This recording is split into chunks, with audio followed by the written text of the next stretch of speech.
"Teh Neneng kemana Pak?" tanya Roy. "Lagi masak di dapur." "Kenapa?" "Ntar malam dia harus urus legal standing investasi pesantren. Banyak wali santri yang sudah nitip uangnya ke PT Proyek supaya cepat dibangun asrama baru buat pesantren. Kamu undang Sally juga Roy, supaya cepat beres. Sekalian dia main lagi ke sini." "Sally masih sibuk dengan laporan pajaknya, Pak. Nanti pasti dia ke sini harus ketemu Teh Neneng." "Ya sudah, kamu suruh aja nanti Teh Neneng malam ini. Bapak gak ada pengajian." "Pasti dong, ada jam 8 sampai jam 9. Ba'da Isya sama Kiai Basri." "Ya sudah, saya bawa berkas kemari jam 9 malam, Pak Dharma," ucap Roy. Mereka pamit karena Roy dan Idim punya urusan masing-masing sore itu. Saat sampai di gerbang proyek, Roy melihat Mang Kardi begitu senang sore ini. Heran ia sebenarnya, karena baru kemarin sore ia terlihat was-was dengan khawatirnya.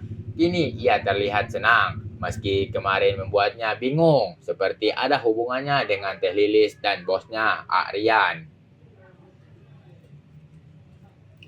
Entah apa itu pikir Roy, yang jelas ia cukup senang dengan hasil kerjaan Mang Kardi. Ia cukup cekatan dan berpengalaman bagaimana cara pembangunan yang cepat dan berkualitas. Semua pondasi house gue sudah selesai bahkan sedang dalam proses naik tiang. Rumah sementara Roy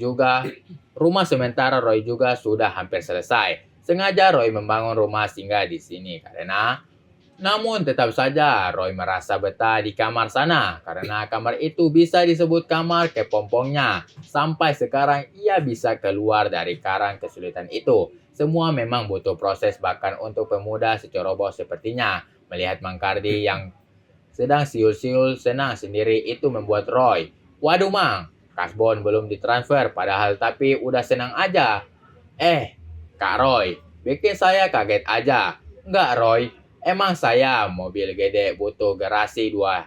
Saya lagi seneng aja sore ini." "Seneng kenapa Mang?" Tak mungkin Kardi memberitahu apa yang sudah membuatnya senang sore ini. Karena diam-diam ia dan Lilis sudah bayan. Tadi pagi, siang, sore mereka mengobrol, chat, VC untuk memecah kekacauan. Memang awalnya Kardi bingung ingin berbicara apa dengan istrinya. Ingin ia marah tapi tak bisa. Berkali-kali Kardi mencoba berpikir untuk merelakan tapi ternyata Kardi terlalu mencintainya. Terutama setelah bentuk tubuh istrinya yang sekarang berotot dan makin kencang sekese itu. Yang awalnya bingung ternyata ia senang saat Lilis yang pertama kali menelponnya semalam. Ia berbicara dari hati ke hati bahwa ia dan Kardi sebetulnya sama.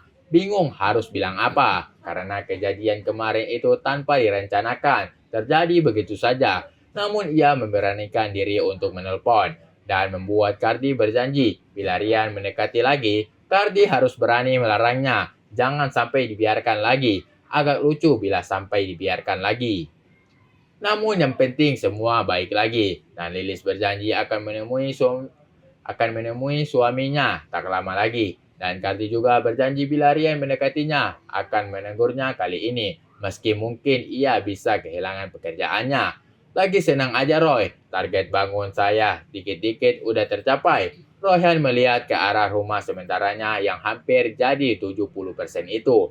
Bisa disebut itu rumah singgah dinasnya. Sengaja dibuat tidak besar, hanya berukuran 6.075 per sekedar tempat singgahnya bila ia ada di sini. "Mang, nanti dibuat taman saja. Terasnya tidak mesti di beton. Saya mau nanam macam pohon di depan sama di belakangnya." "Oke Roy, itu sebentar lagi paling 10 hari jadi lagi. Tapi hari ini agak telat Roy. Entah kenapa semennya lama banget. Padahal udah dari kemarin saya pesen. Kata orang material ada gangguan. Tapi untung tadi siang sudah datang lagi. Biasa Mang, Akam sih anak kampung sini. Tapi udah beres. Emang ada gangguan lagi Roy?" Roy terdiam. Dia berusaha menutupi kejadian siang tadi enggak. Memang pembangunannya cukup cepat. Ayah Pak Suprapto bisa saja menawarkan Rian sebagai kontraktor di sini. Ternyata itu tidak salah. Pengalaman itu tidak membohongi. Saat ada anak buahnya yang dikeroyok diganti oleh Mang Kardi yang cukup cekatan. Assalamualaikum. Terdengar suara pria agak berat menghampiri mereka berdua. Royhan kaget, begitu pula Kardi. Lidah Kardi seperti digigit kucing. Keluh tak bergerak. Mengapa ia tak menelpon dulu? Rian, teriak Roy. Bos Kardi mendadak datang sore ini.